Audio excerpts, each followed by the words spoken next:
What's up mga ka-Big Bites?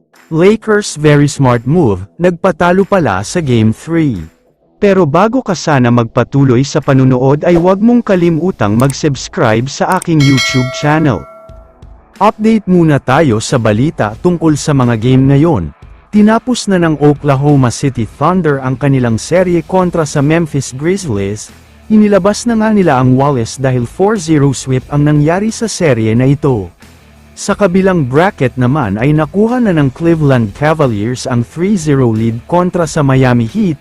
Mismatch talaga ang serye na ito dahil tinambakan na naman ng Cavs ang Heat, kaya mukhang sweep din ang mangyayari. Sa kabilang banda naman, tabla na sa 2-2 ang serye ng Denver Nuggets at Los Angeles Clippers.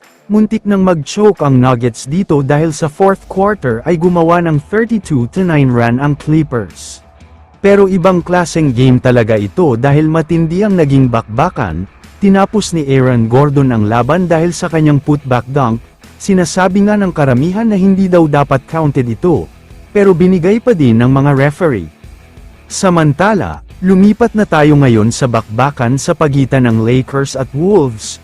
Alam naman nating lahat na 2-1 na in favor of Minnesota, matapos nilang lampasuhin ang Lakers sa katatapos lang na Game 3.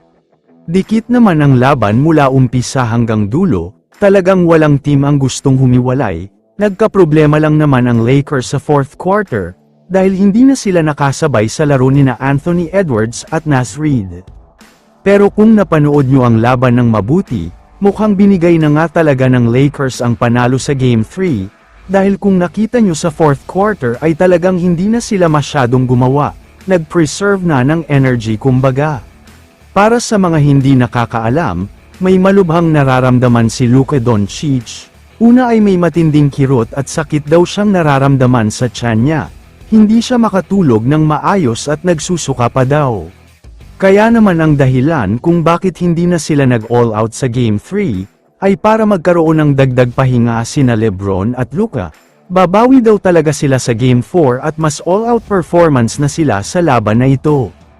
Kaya sa tingin ko ay smart move talaga ito sa part ng Lakers, dahil ito ang tinatawag na preservation of energy at good tactics, dahil kapag nakuha nila ang Game 4, pupunta na sa home court nila sa Game 5, kaya tataas talaga ang confidence nila.